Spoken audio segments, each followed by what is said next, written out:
Headlines आप जान चुके। बुलेटिन के आगाज में बढ़ती कीमतों से परेशान हाल पाकिस्तानियों के लिए एक और बुरी खबर। महंगाई के मारे आवाम हो जाए खबरदार। हुकूमत एक बार फिर पेट्रोल बम गिराने के लिए है तैयार। ओगरा ने कल से पेट्रोलियम मसनूआत में 9 रुपये 50 पैसे फी लीटर तक इजाफे की समरी पेट्रोलियम डिवीजन को भेज दी है। पेट्रोल की फी लीटर कीमत में 5 रुपये 50 पैसे, मट्टी के तेल की कीमत में 9 रुपये 50 पैसे और हाई स्पीड डीजल की कीमत में 7 और लाइट डीजल की कीमत में 7 रुपये 80 पैसे तक इजाफे की तजवीज़ है। नई कीमतों का इतलाक आइंदा 15 रोज़ के लिए होगा।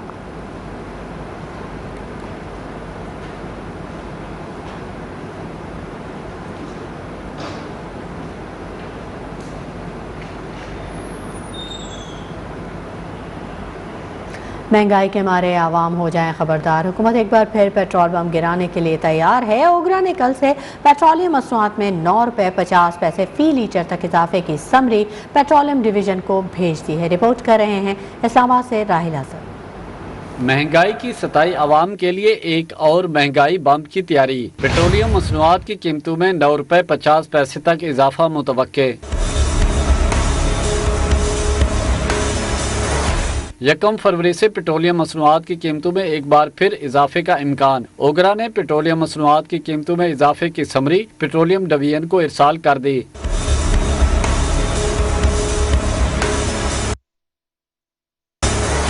ज़राए के मुताबिक पेट्रोलियम की फी लीटर कीमत में 5 रुपये 50 पैसे इजाफे की सिफारिश की गई है। मट्टी के तेल में 9 रुपये 50 पैसे, जबकि हाई स्पीड डीजल की कीमत में 7 रुपये और लाइट डीजल की कीमत में 7 रुपये 80 पैसे का इजाफा तजवीज़ किया गया है। पेट्रोलियम मसनूआत की कीमतों में इजाफे का फैसला आज वज़ीर आज़म के मुशावरत के बाद होगा। वजारत खजाना नई कीमतों का हतमी नोटिफिकेशन जारी करेगा। पेट्रोलियम मसनूआत की कीमतों में रद्दोबदल अगले 15 रोज के लिए होगा। हुकूमत की पेट्रोल बम गिराने की तैयारियां आवाम का सबर जवाब दे गया। कराची, लाहौर, इस्लामाबाद के शहरियों ने हुकूमत को खरी खरी सुना दी। कहा हर 15 दिन बाद कीमतें बढ़ा दी जाती हैं। हुकूमत कुछ तो रहम करे, लोग तंग आ चुके हैं। मौजूदा हुकूमत जो है वो पेट्रोल ही नहीं, मौजूदा हुकूमत ने तो इंसानों को और आवाम को बिल्कुल मार कर रख दिया है। पेट्रोल ही नहीं, ये तो गरीब को ख़त्म करने की कोशिश की जा रही है। मोटर तबके को ख़त्म कर दिया है। 25-25, 20-20 हज़ार रुपये तनख्वाह में क्या होता है? इतने इतने किराए हैं घरों के।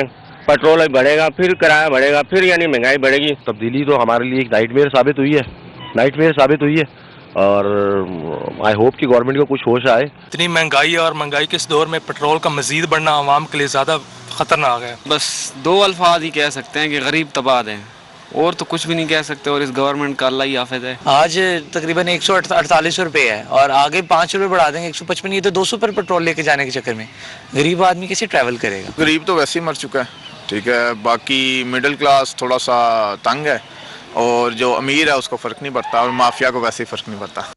पेट्रोल बम की जद में आने वाले आवाम बिजली के जोरदार झटके के लिए भी तैयार हो जाएं। हुकूमत ने बिजली 3 रुपये 12 पैसे महंगी करने की दरख्वास्त नेपरा को भिजवा दी है। बिजली की कीमतों में इजाफे की दरख्वास्त दिसंबर के माहाना फ्यूल एडजस्टमेंट की मद में दी गई है।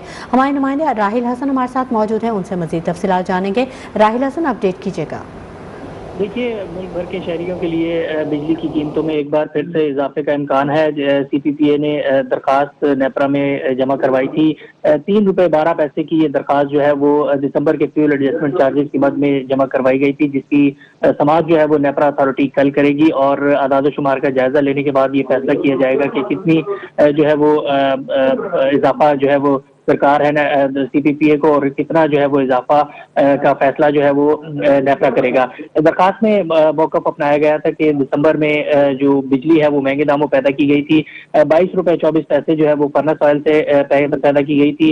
इसी तरीके से LNG से 17 रुपये 80 पैसे की फी यूनिट बिजली पैदा की गई थी, और डीजल से बिजली जो पैदा की गई थी उसकी कीमत 14 रुपये 8 पैसे थी, जबकि कोयले से पैदावार लागत जो है वो 13 रुपये 31 पैसे आई थी। इसी तरीके से ईरान से जो बिजली दरामद की गई है उसकी कीमत जो है वो 13 रुपये 26 पैसे थी। और जी ठीक है, बहुत शुक्रिया राहिल हसन तफसीली अपडेट करने के लिए। पंजाब हुकूमत की कानूनी टीम रावी अर्बन डेवलपमेंट मंसूबा कलअदम करार देने के खिलाफ अपीलों पर बगैर तैयारी सुप्रीम कोर्ट पहुंच गई। अदालत उस्मा की जानिब से सख्त सरजनिश। हाई कोर्ट के फैसले में क्या गलती है? एडवोकेट जनरल पंजाब अहमद अवैस अदालती सवालात के जवाब ही ना दे सके। आप लोगों को यही इल्म नहीं कि केस है क्या? जस्टिस मुजाहिर नकवी के रिमार्क्स। अहम खबर, पंजाब हुकूमत की कानूनी टीम रावी अर्बन डेवलपमेंट मंसूबे को कलअदम करार देने के खिलाफ अपीलों पर बगैर तैयारी के सुप्रीम कोर्ट पहुंच गए। इस बारे में सुप्रीम कोर्ट की जानिब से सख्त सरजनिश की गई। नीलम अरशद हमारी नुमाइंदा हमारे साथ मौजूद हैं, उनसे मजीद तफसीलात जानेंगे। नीलम अरशद, आगाह कीजिएगा, सुप्रीम कोर्ट में ने सख्त बरहमी का इजहार किया है पंजाब हुकूमत पर। जी बिल्कुल, रावी अर्बन डेवलपमेंट मनसूबा कलअदम करार देने से मुतालिक जो अपीलें हैं उन पर समाअत जारी है। तो सुप्रीम कोर्ट ऑफ पाकिस्तान ने आपको बताएं कि एडवोकेट जनरल पंजाब अहमद अवीस अदालती सवालात के जवाब नहीं दे सके और अहमद अवैस की जानिब से अदालती सवालात ना देने पर उनकी सरजनिश की गई है। केस की तैयारी ना करने पर पंजाब हुकूमत की कानूनी टीम की सुप्रीम कोर्ट में सरजनिश हुई है। जस्टिस एजाजुल अहसन ने ये इस्तफसार किया कि हाई कोर्ट के फैसले में क्या गलती है? आप लोगों को ये इल्म ही नहीं कि केस है क्या? जिस पर जस्टिस मुजाहिर नकवी ने भी कहा कि लगता है एडवोकेट जनरल साहब आप बगैर तैयारी किए आए हैं। एडिशनल एडवोकेट जनरल ने अदालत में ये इस्तदा की कि जिस केस में फैसला दिया गया पंजाब हुकूमत उसमें फरीक नहीं थी, जिस पर जस्टिस एजाजुल अहसन ने कहा कि मजमूई तौर पर 18 दरख्वास्तें थी, एक में फरीक ना होने से फर्क नहीं पड़ता। पंजाब हुकूमत ने अपना मौक़िफ़ हाई कोर्ट में पेश किया था। तकनीकी नुकात में जाएं तो ठोस बात करें, जिस पर एडवोकेट जनरल पंजाब ने ये कहा कि दरख्वास्तें माहौलियाती एजेंसी की अवामी समाज के खिलाफ थी। शुक्रिया नीलम अरशद तफसीली अपडेट करने के लिए।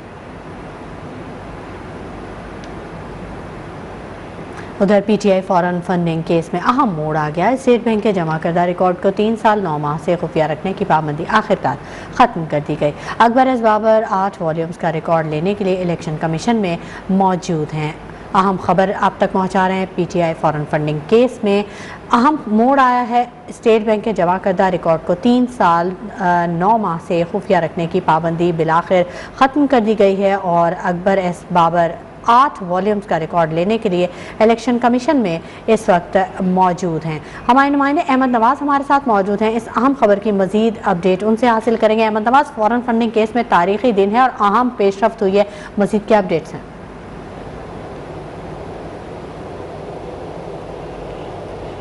अहमद नवाज, मेरी आवाज़ अगर आप तक पहुंच रही है तो आगाह कीजिएगा। फॉरेन फंडिंग केस में तारीखी दिन है, अहम पेशरफ्त है। पीटीआई फॉरेन फंडिंग केस में मजीद क्या अपडेट है आपके पास? जी बिल्कुल, पीटीआई फॉरेन फंडिंग केस में अहम मोड़ आ गया। स्टेट बैंक के जमा करदा रिकॉर्ड को 3 साल 9 माह मिलने से खुफिया रखने की पाबंदी खत्म हो गई है और इलेक्शन कमीशन आज फॉरेन फंडिंग केस के पिटिशनर अकबर एस बाबर को फॉरेन फंडिंग केस में खुफिया रिकॉर्ड भी हवाले करने का इम्कान है।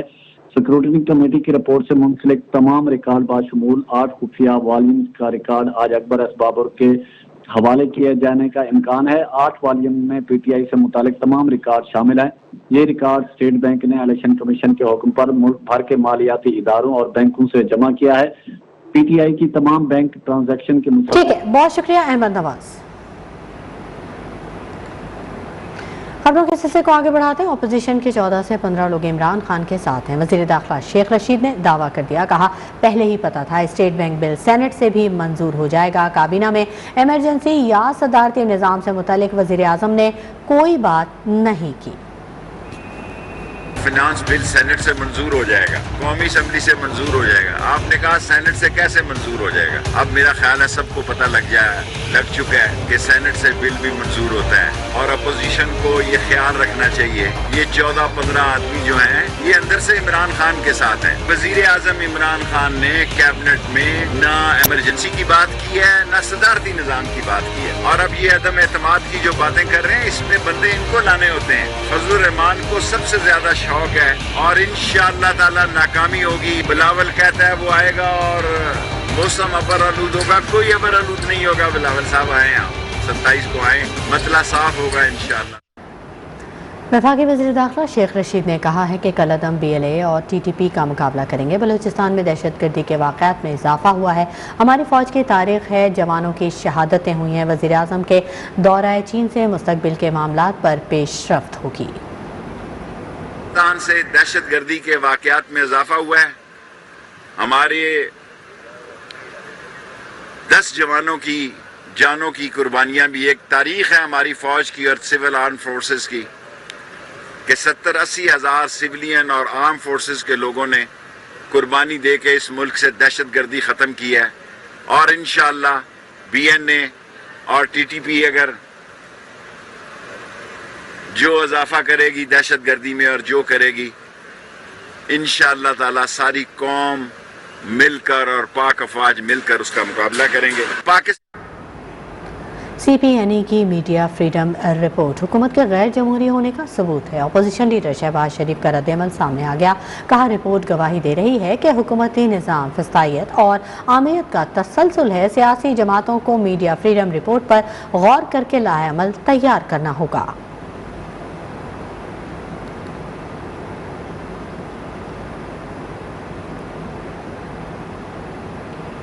गवर्नर खैबर पख्तूनख्वा का सदारती निज़ाम के हक में बयान गैर जमहूरी है। पीपल्स पार्टी ने गवर्नर खैबर पख्तूनख्वा से इस्तीफे का मुतालबा कर दिया। शेरी रहमान ने मजम्मत करते हुए ये कहा कि वफाकी हुकूमत गवर्नर खैबर पख्तूनख्वा के बयान की वजाहत दे।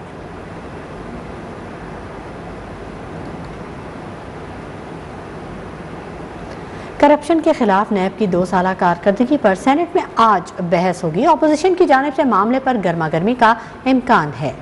मोटर व्हीकल तरमीमी bill 2022 the Pakistan standard and quality control authority तरमीमी बिल सेनेट में पेश किया जाएगा। मुल्क में बेरोजगारी और बढ़ते साइबर क्राइम्स पर तहरीक समेत मुख्तलिफ बिल्स, करारदादें और तहरीक भी एजेंडे में शामिल हैं। चीफ जस्टिस गुलजार अहमद आज रिटायर हो जाएंगे। उनकी जगह जस्टिस उमर अता बंदियाल कल चीफ जस्टिस ऑफ पाकिस्तान के ओहदे का हलफ उठाएंगे। सदर मुमलिकत ने जस्टिस उमर अता बंदियाल को बतौर चीफ जस्टिस ऑफ पाकिस्तान तैनात किया है। उनकी तैनाती 1 फरवरी 2022 से होगी। Justice Umar Ata Bandial supreme court के सीनियर तरीन जज हैं। उनकी तैनाती आइन के आर्टिकल 175A के तहत की गई है। वज़ीर इत्तलात फवाद चौधरी ने चीफ जस्टिस गुलजार अहमद को शानदार खिदमत पर खिराज तहसीन पेश करते हुए कहा कि उन्होंने अक़लियतों की इबादत गाहों के हवाले से तारीख़ी स्टैंड लिया। इससे उनकी इज़्ज़त में इजाफा हुआ। ट्विटर पैगाम में उनका ये भी कहना था कि इस साल सुप्रीम कोर्ट में 5 जजेस रिटायर हो रहे हैं। पार्लियामान को नए जजेस की तैनाती के लिए आइनी तरमीम पर गौर करना चाहिए। खबरों का सिलसिला जारी का धरना दूसरे रोज भी जारी है। फवारा चौक पर कारकुनान की बड़ी तादाद मौजूद है। हमारे नुमाइंदे यासिर सलीम धरने के मुकाम पर मौजूद है। उनसे मज़ीद तफसीलात जानेंगे। यासिर सलीम, अपडेट कीजिएगा। बिल्कुल, पाक सरजमीन पार्टी की जानिब से फवारा चौक पे जो है वो धरना दिया जा रहा है और पाकिस्तान पीपल्स पार्टी की जानिब से सिंध में जो नया बल्दियाती कानून बनाया गया उस हवाले से जो है ये धरना दिया गया है। हम आपको बताते चलें कि गुज़िश्ता रोज़ जो है वो पाक सरजमीन पार्टी की जानिब से यहाँ पे एहतजाजी धरना जो है वो शुरू हुआ था और इनका ये कहना है जिससे पाक सरजमीन पार्टी के रहनुमाओं ने खिताब किया था, लेकिन उसके बाद जो है ये फवारा चौक पे मुस्तकिल धरना जो है वो इन्होंने दे दिया है और बड़ी तादाद में कारकुनान यहाँ पे जमा है। और इसके साथ साथ जो अब से कुछ देर पहले पाक सरजमीन पार्टी के जो सरबराह है मुस्तफ़ा कमाल, उन्होंने बातचीत की थी मीडिया से, तो उनका यही कहना था कि सिंध को जो है वो एक डिक्टेटरशिप के तहत जो है वो चलाया जा रहा है। जो नेशनल फाइनेंस कमीशन से पैसे मौसूल होते हैं उस तरह के उसका जो हिस्सा सिंध में आता है वो सही तरीके से जो है वो सूबे पे नहीं लगाया जाता है। और इनका यही कहना है कि ये जो बल्दियाती कानून पीपल्स पार्टी की जानिब से बनाया गया, हम इसको नहीं मानते हैं जब तक हमारे मुतालबात पूरे नहीं होते हैं। उनका यही कहना है कि हम यहाँ पे बैठे रहेंगे। और गुज़िश्ता रोज भी जो है वो पाकिस्तान पीपल्स पार्टी के रहनुमाओं की जानिब से इनसे मुज़ाकरात किए गए थे।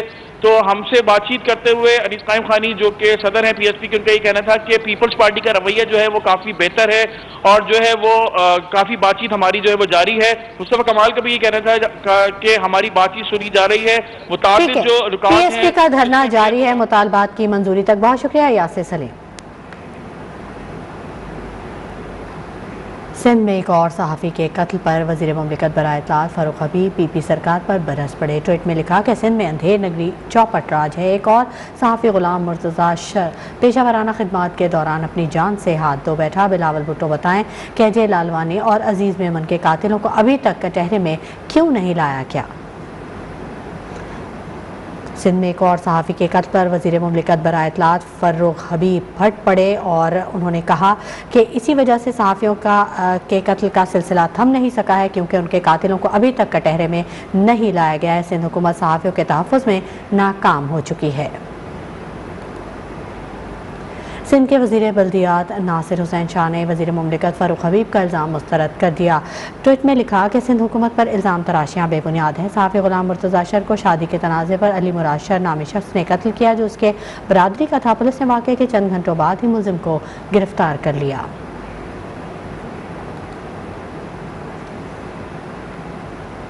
वक्त हो गया एक ब्रेक का, लेकिन उससे पहले न्यूज़ अपडेट। Welcome back. बात करेंगे कोरोना वायरस की। मुल्क में कोरोना जंगल की आग की तरह फैलने लगा। एक रोज़ में मज़ीद 21 अफराद जाँ बाक हो गए। मज़ीद 7048 कोरोना के मरीज़ सामने आए। शरह 11.53% पर आ गई। कराची, लाहौर, इस्लामाबाद और पेशावर कोरोना के मरीजों का गढ़ बन गए। आज कराची में 171 अफराद कोरोना का शिकार हुए। शरह 21.79 हो गई। मुल्क में कोरोना का फैलाव तेज़ी से जारी है। इस्लामाबाद में यौमिया केसेस की शरह 14.29% हो गई है। इंटरसिटी पब्लिक ट्रांसपोर्ट के अड्डों पर कोरोना SOPs पर अमल दरामद हो रहा है। आइए जानते हैं मुसाफिरों से उनकी जुबानी।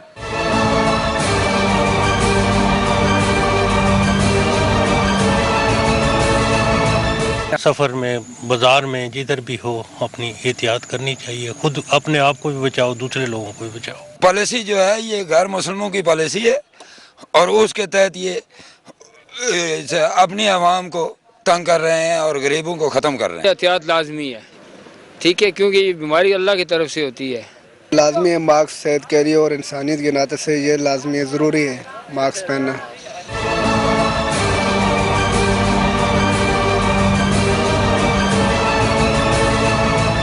मुसाफिरों का कहना है कोरोना SOPs पर अमल करना चाहिए ताकि कोरोना को शिकस्त दे सकें। कैमरामैन उमर खिताब के साथ अहमद रिवाज, न्यूज़ 1 इस्लामाबाद। आज़ाद कश्मीर में भी कोरोना केसेस में इजाफा होने लगा। भिम्बर, बरनाला, समाहनी में ओमिक्रॉन केसेस बढ़ गए हैं, जबकि इंतजामिया के मुताबिक ज़िला भर में जनवरी में 62 केसेस रिपोर्ट हो चुके हैं। हमारे नुमाइंदे जाहिद हुसैन राजा हमारे साथ मौजूद हैं, उनसे मज़ीद तफसीलात जानेंगे। जाहिद, अपडेट कीजिएगा। हाँ जी बिल्कुल, दुनिया भर की तरह ज़िला भिम्बर, बरनाला, स्मानी में ओमिक्रॉन वायरस ने पंजे गाड़ने शुरू कर दिए हैं। डिस्ट्रिक्ट कोर्ट कम्प्लेक्स भिम्बर में मुअज़्ज़ज़ जज साहिबान, अदालती अमले समेत अब तक जो है 62 ओमिक्रॉन वायरस के केस जो रिपोर्ट हुए हैं, जिनमें तलीमी अदारों का स्टाफ, तलबा व तलबात भी शामिल हैं। गवर्नमेंट पोस्ट ग्रेजुएट कॉलेज बराए ख़वातीन भिम्बर समेत ज़िला भिम्बर में कोरोना केसेस मुस्बत आने पर अब तक जो है ज़िला भिम्बर में टोटल 23 तलीमी अदारों को 10 दिन के लिए सील कर दिया गया है। इसके अलावा डिप्टी कमिश्नर भिम्बर मिर्जा अरशद महमूद जराल ने SDM साहिबान, पुलिस और महकमा सेहत के मुलाजमीन को ज़िला भिम्बर, बरनाला के तमाम दाखिली खारजी रस्तों, भिम्बर, बरनाला और कोट जामल की मार्केट तलीमी अदारों में जाहिद हुसैन राजा तमाम तफसीलात से आगाह करने के लिए।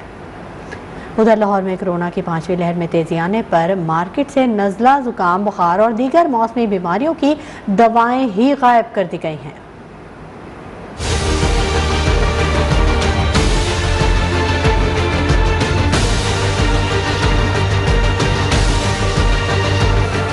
कोरोना की 5वीं लहर में तेजी आने के बाद मेडिसिन मार्केटों में पैराडोल और पैरासीटामोल शॉर्ट हो गई है और उसकी वजह से अवाम में नज़ला, ज़ुकाम, बुखार, ये तमाम बीमारियां जो हैं वो अच्छी खासी हो गई हैं और उसकी वजह से अवाम बहुत तंग है। और अवाम जो है पैराडोल और पैरासीटामोल की शॉर्टेज से कितना तंग है, आइए उन्हीं से जानते हैं।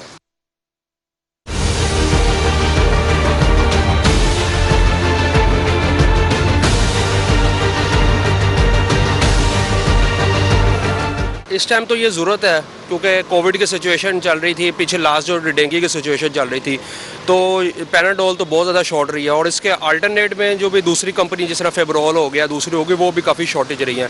तो कंपनी को चाहिए, जो गवर्नमेंट को चाहिए कि इनके ख़िलाफ़ जो है कोई इस तरह कोई इकदाम करें। देखें, ये जो पैराडोल है ये तो सबकी ज़रूरत है। आजकल तो मौसम चेंज हो रहा है, ये सर्दियों में तो बुखार, नज़ला, ज़ुकाम तो सबको हो जाता है ना, तो इस वजह से सबको ज़रूरत है इस चीज़ की। तो ये आजकल मिल नहीं रही है, तो इतनी महंगी भी नहीं है, लेकिन फिर भी लोग जो है ना वो ब्लैक कर रहे हैं। मेडिसिन उन्होंने लिख के दी है कि हॉस्पिटल के अंदर से मिलेगी, लेकिन अंदर मौजूद नहीं है। मेडिकल स्टोर पे आते हैं, उनके पास पैराडोल एक्स्ट्रा, वो सादी पैराडोल पूछते हैं, वो कहते हैं जी हमारे पास नहीं है। अगर मेडिसिन आप दूसरी साथ लेंगे तो वो मिलेगी, आप वरना नहीं मिलेगी। Paracetamol anti pyretic I think so, तो बहुत से और भी ऑल्टरनेटिव हैं, सिर्फ पैरास्टामोल नहीं है, ब्रूफिन भी है, तो उसको भी ट्राई किया जा सकता है। पैनाडोल की शॉर्टेज के बाद डॉक्टर्स ने इसका ऑल्टरनेट लिखना शुरू कर दिया है, लेकिन इसमें ये है कि वज़ीर आला पंजाब उस्मान बुज़दार ने बाकायदा इसका नोटिस लिया है और जो ऑल इंडिया मेडिसिन कंपनी है उनको बाकायदा हदायत जारी की हैं कि वो इन डिमांड के मुताबिक अपनी सप्लाई को एडजस्ट करें। कैमरामैन अली रज़ा के साथ मोहम्मद फैसल खान, न्यूज़ 1 लाहौर। बात करेंगे कुछ मौसम की सख्ती की तो मुल्क के बाला इलाकों में सर्दी का राज बरकरार है। कश्मीर से गिलगित, खैबर से बोलान पहाड़ों पर हर तरफ सफ़ेदी छा गई है। सख्त सर्दी के बायस निज़ाम ज़िंदगी मुतासिर है।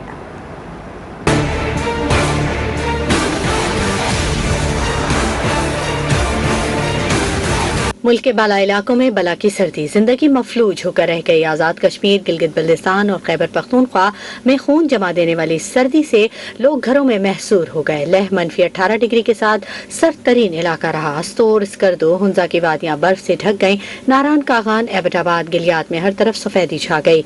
मलिका कोसार, मरी, अयूबिया, नथिया गली में भी मौसम के दिलकश नजारे। कोयटा समेत बलूचिस्तान के बेशतर अजला में कड़ाके की सर्दी से निजाम जिंदगी मुंजमद। क़ल्लात -2, ज़ियारत में पारा 0 तक गिर गया। इस्लामाबाद, रावलपिंडी में सर्दी का जोर, शाम के वक्त बूंदाबांदी का भी इम्कान है। लाहौर में भी यकबस्ता हवाओं का राज है। कराची में दिन में सूरज के जलवे, रात में ठंडी हवाओं ने डेरे डाल रखे हैं। सिंध के बेशतर अजला में भी मौसम सर्द और खुश्क है। जर्मनी, बरतानिया, डेनमार्क में समुद्री और बर्फानी तूफान से मुतअद्दिद मकानात तबाह और 2 अफराद हलाक हो गए। ब्राज़ील में तूफानी बारिशों के बाद सैलाब ने रियासत साओ पोलो को अपनी लपेट में ले लिया।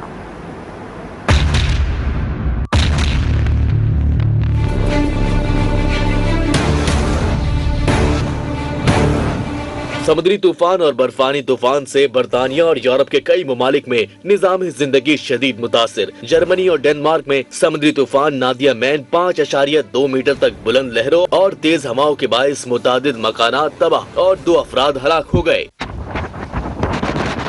बरतानिया में समुद्री तूफान मालिक और बर्फानी हवाओं के बायस कई काउंटीज में बिजली मुनक़ता हो गई और हजारों घर अंधेरे में डूब गए। स्कॉटलैंड में भी 160 किलोमीटर फी घंटा की रफ्तार से चलने वाली हवाओं ने जिंदगी मफलूज कर दी। ब्राजील में तूफानी बारिशों के बाद सैलाब ने रियासत साओ पोलो में तबाही मचा दी। 21 अफराद हलाक और मुतादिद अफराद लापता हो गए। हुक्काम के मुताबिक साओ पोलो में 500 से जायद खानदान बेघर हो गए हैं। वक्त हो गया एक ब्रेक का।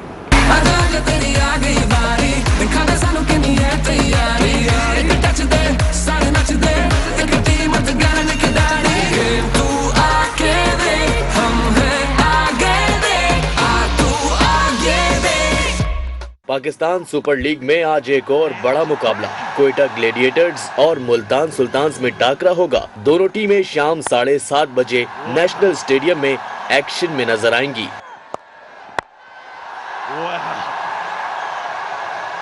इवेंट में मुल्तान सुल्तान्स अब तक नाकाबिले शिकस्त है, जबकि कोयटा को 2 में से 1 मैच में फतह मिली है। दोनों टीमों की ओपनिंग जोड़ी भरपूर फॉर्म में है। मुल्तान के पास रिजवान, रायले रोसो, इमरान ताहिर और धानी जैसे तगड़े खिलाड़ी हैं। ग्लेडिएटर्स के कप्तान सरफराज अहमद, जैसन रॉय, विल स्मिड और बंगल जई हरीफ टीम के लिए बड़ा खतरा हैं। गुज़िश्ता मुकाबले में कराची किंग्स को मुसलसल तीसरी शिकस्त का सामना रहा। लाहौर कलंदर्स ने कराची को 6 विकेट से जेर कर दिया। Up in the air it goes, but it's over the top. Boundary that seals the game. It's the boundary that completes the chase for the Lahore Qalandars. 171 run का हदफ आखिरी ओवर में पूरा किया। फखर ने कराची के बॉलर्स की खूब दुर्गत बनाई। PSL की पहली सेंचुरी भी बनाई। Zaman looking for 2 and will get 2 unless and he gets 100. What a brilliant innings this has been from Fakhar Zaman. Babar Azam और शर्जील खान की मेहनत काम न आई। उधर इस्लामाबाद यूनाइटेड का PSL में जारहाना आगाज। पेशावर जल्दी को 9 विकेट से पिछाड़ दिया। ओपनिंग जोड़ी ने खूब मारधाड़ की। 169 रन का हदफ 25 गेंद पहले ही पूरा कर दिया। एलेक्स हेल्स 82 रन के साथ नाकाबिले शिकस्त रहे। पॉल स्ट्रिंग 18 गेंदों पर 50 बनाकर प्लेयर ऑफ द मैच करार पाए। फीफा वर्ल्ड कप क्वालिफायर्स में कनाडा ने मैदान मार लिया। अमेरिका को 2-0 से शिकस्त दे दी। पानामा ने जमाइका के खिलाफ 2 के मुकाबले में 3 गोल से कामयाबी समेटी। As your Canadian men's national team faces the United States. It was blowing much more fiercely earlier. Larry with the layup. Kyle Larry!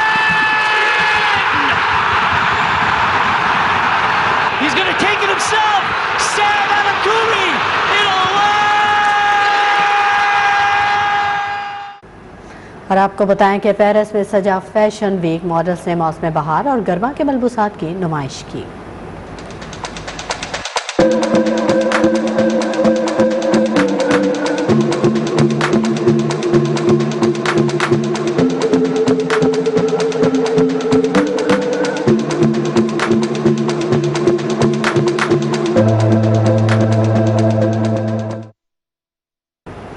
News room से फिलहाल इतना ही। मज़ीद खबरों और अपडेट्स के लिए आप विजिट कीजिए हमारी वेबसाइट न्यूज़